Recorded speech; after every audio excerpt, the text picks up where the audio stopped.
attorney Jesse Binnall told the judge that over 40,000 people voted twice, while 20,000 voters did not have a mailing address, and roughly 2,400 voters had an out-of-state address. The Trump attorney also said a local news station found that 1,500 ballots were cast under dead people's names. Binnall also argued that voting machines in Nevada's Clark County lacked proper security. Now, all of this information came out yesterday on Thursday as the Trump legal team held the hearings in front of a state judge on voter fraud.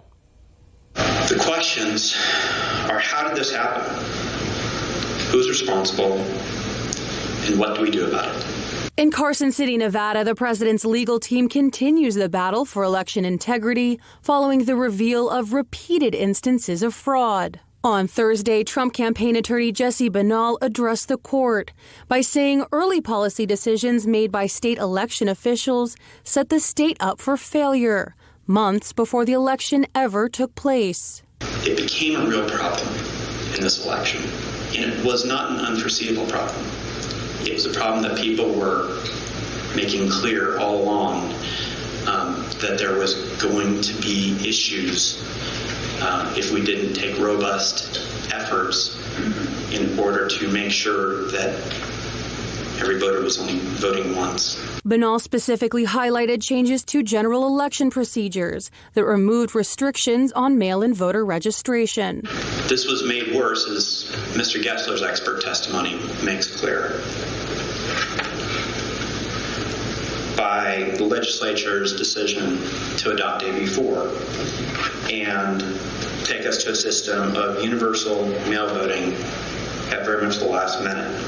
Democrat Governor Steve Sisolak signed Assembly Bill 4 into law in August in response to the pandemic, promising a, quote, fair and accessible election. But due to the new policy, the number of mail-in ballots cast increased from 6,300 in 2016 to more than 690,000 in 2020.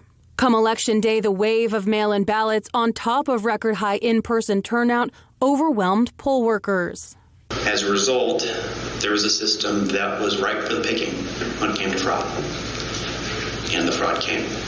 Binnall said these workers went on to restrict meaningful access to Republican poll watchers, who were then unable to monitor and ensure the accuracy of the counting process. Election officials planned and implemented an election system that would be highly susceptible to fraud, that it would ignore the best practices developed over the years, and eschew meaningful observation.